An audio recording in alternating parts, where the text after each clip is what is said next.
In the sultry heat of Florida's suncoast, a woman named Aileen Wuornos would become one of America's most notorious serial killers, her story a haunting tale of desperation, violence, and tragic demise. This is the story of the Damsel of Death. Born on February 29, 1956, in Rochester, Michigan, Aileen Wuornos' life was marred by hardship from the very beginning. Her father, a convicted sex offender, abandoned the family when she was just a toddler. Her mother, dealing with her own struggles, was often absent, leaving Aileen to grow up in a cycle of neglect and instability. By the time she was a teenager, Aileen had already experienced sexual abuse at the hands of her grandfather. Her early years were filled with trauma, abandonment, and a deep sense of alienation. She dropped out of school and became homeless at a young age, drifting through Florida's streets and highways.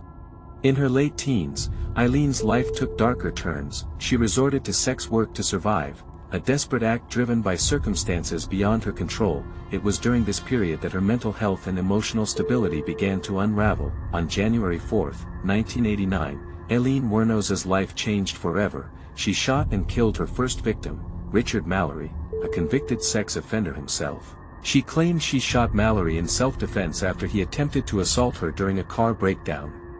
The murder of Mallory marked the beginning of a deadly spree. Over the next year, Wuornos would kill 6 men, each encounter shrouded in violence, fear, and suspicion. Aileen Wuornos' victims were often men she encountered while working as a prostitute. She claimed that she killed in self-defense, asserting that her victims posed a threat to her life.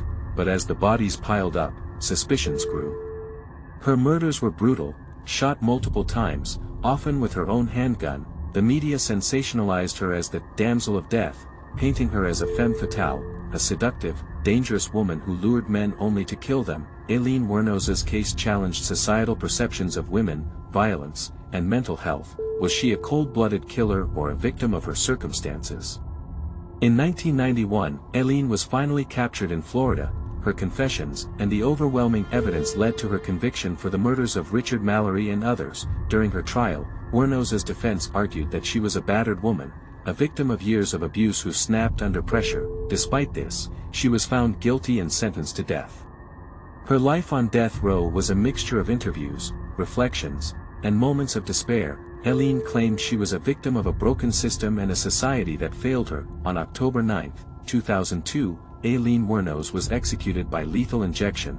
Her death marked the end of a tragic saga, one that continues to spark debate about justice, mental health, and the roots of violence.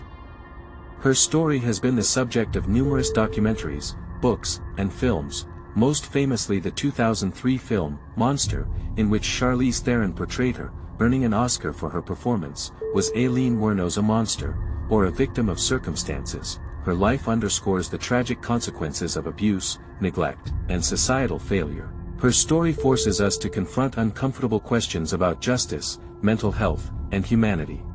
In the end, Aileen Wuornos remains one of America's most controversial figures, a damsel of death, whose tragic tale continues to haunt the collective consciousness. Thank you for watching. If you found this story compelling, like, subscribe, and comment below. What do you think drove Aileen Wuornos to kill? Was she truly a monster, or a tragic victim? Until next time, stay curious.